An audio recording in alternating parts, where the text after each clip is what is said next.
Perjalanan yang membuat aku mengenal arah dan tujuan hingga sekarang.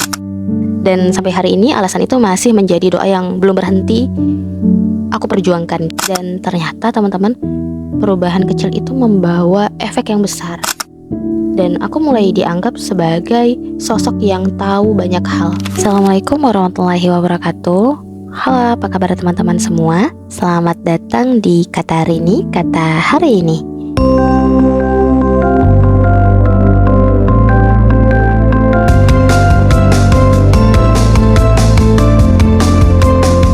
Jadi hari ini aku mau cerita tentang perjalanan hijrahku. Perjalanan yang membuat aku mengenal arah dan tujuan hingga sekarang. Tapi sebelumnya aku mau sampaikan background aku dulu nih teman-teman. Jadi aku bukan berada di lingkungan keluarga yang sangat religius. Ya, ayahku seorang pekerja buruh dan ibuku seorang ibu rumah tangga biasa. Dan lingkunganku juga bisa dikatakan tidak banyak ruang untuk berbicara tentang perihal agama yang secara mendalam, teman-teman. Jadi ketika aku mulai mengenal hijrah, teman-teman, semuanya itu terasa baru.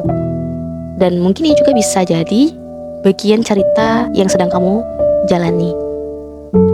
Dan beberapa orang-orang itu menilai aku ini adalah lulusan pondok, teman-teman.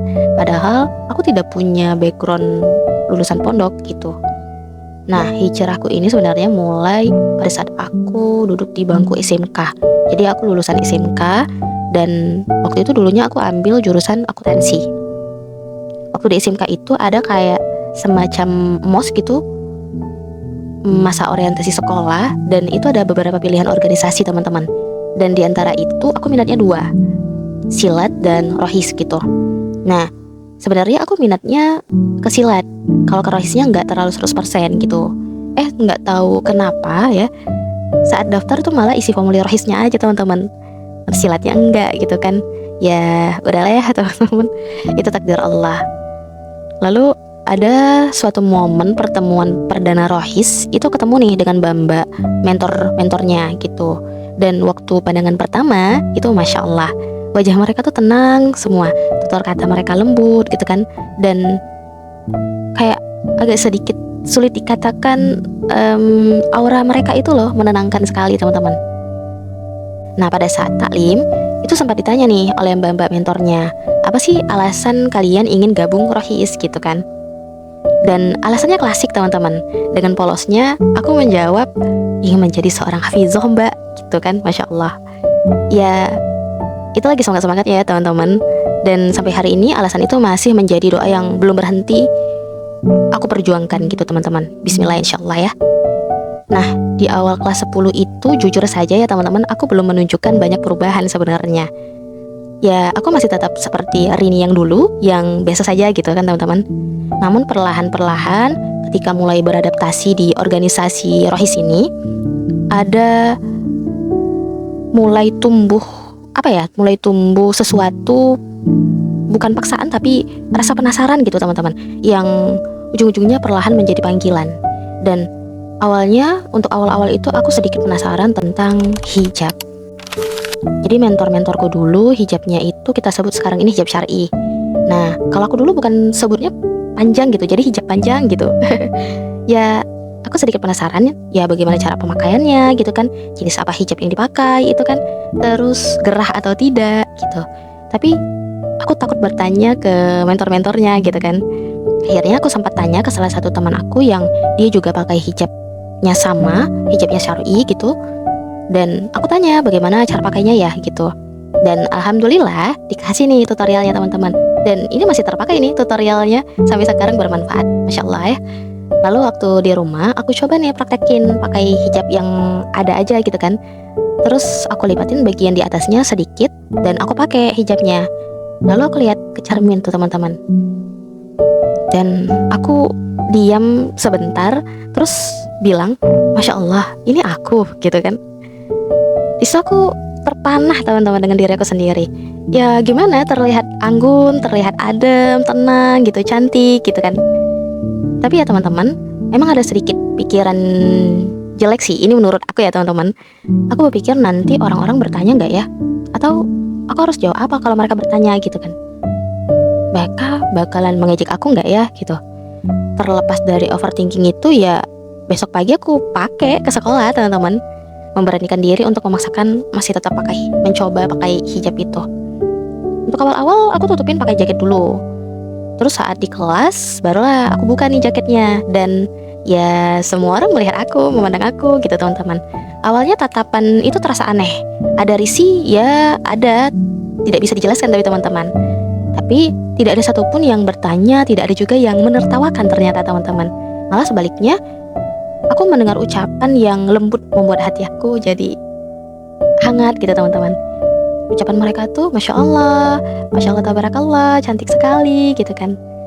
Dan dari sanalah aku mulai terbiasa. Rasa canggung itu mulai perlahan terganti menjadi tenang. Rasa takut itu berubah menjadi nyaman gitu teman-teman. Dan ternyata teman-teman, perubahan kecil itu membawa efek yang besar. Efeknya adalah orang menilai aku baik karena hijabku ini. Ya positifnya cowok-cowok segan ya dengan aku gitu kan.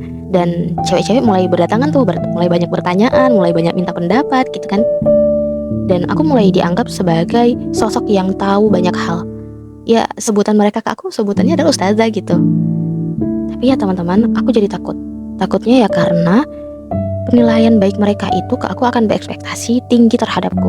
Padahal aku juga manusia ya teman-teman, yang tidak luput dari salah dosa. Aku juga di sini masih belajar teman-teman. Aku juga masih berproses. Aku juga masih sering jatuh. Aku bukan takut karena dibenci nanti suatu saatnya, tapi aku takut karena terlalu dipuji takutnya. Karena di balik setiap pujian itu ada ujian keikhlasan yang harus dijaga gitu teman-teman. Bahkan aku tuh sering berkata dalam hati, aku hanya manusia yang sedang berproses gitu. Dan mungkin itulah makna hijrah yang sebenarnya teman-teman. Bukan sekedar berubah, tapi terus bertahan meski belum sempurna gitu. Terus waktu berlalu ya aku naik nih kelas 11 dan itu masa dimana aku sedang aktif-aktifnya di Rohis. Tapi ya teman-teman, makin lama ternyata kata hujatan-hujatan itu mulai muncul dan terdengar di aku gitu.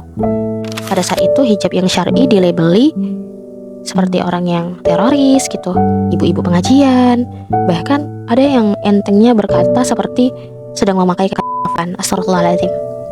Dan hujatan yang terakhir itu menurut aku hujatan yang jahat sekali ya teman-teman. Padahal mempertahankan hijab itu berat kan teman-teman. Kalau kata pepatah mengatakan itu istiqomah itu berat, yang ringan mah istirahat gitu kan. Saat aku dengar hujatan-hujatan itu ya aku terdiam, sakit iya gitu. Tapi aku tidak marah karena aku tahu kadang lidah yang lancang hanya cermin dari hati yang belum mengerti.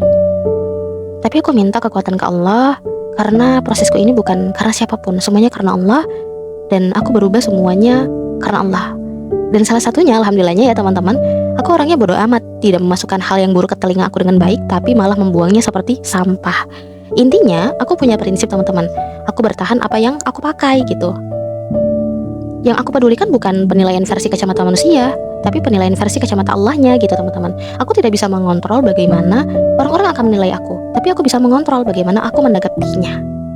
Aku tidak bisa memaksa manusia juga untuk memahami aku, dan aku bisa meminta ke Allah untuk bisa menguatkan hati aku gitu. Ya karena itu pilihan mereka ya teman-teman, dan itu bukan ranah kita untuk mengubahnya. Allah yang mampu membolak-balikan hati mereka.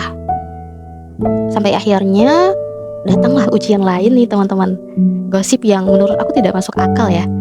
Katanya aku pacaran tapi syarian gitu kan. Padahal ya teman-teman, aku tidak pernah sama sekali pacaran, bahkan tidak ingin gitu teman-teman. Bukan berarti aku tidak merasakan fitrah menyukai ya teman-teman, pernah.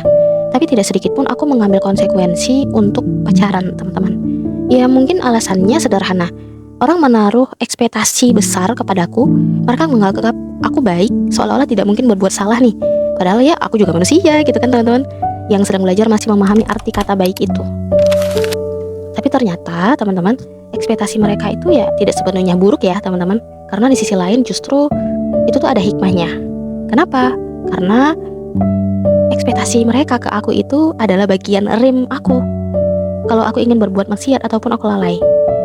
Jadi ekspektasi mereka itu bukan beban sih, tapi amanah.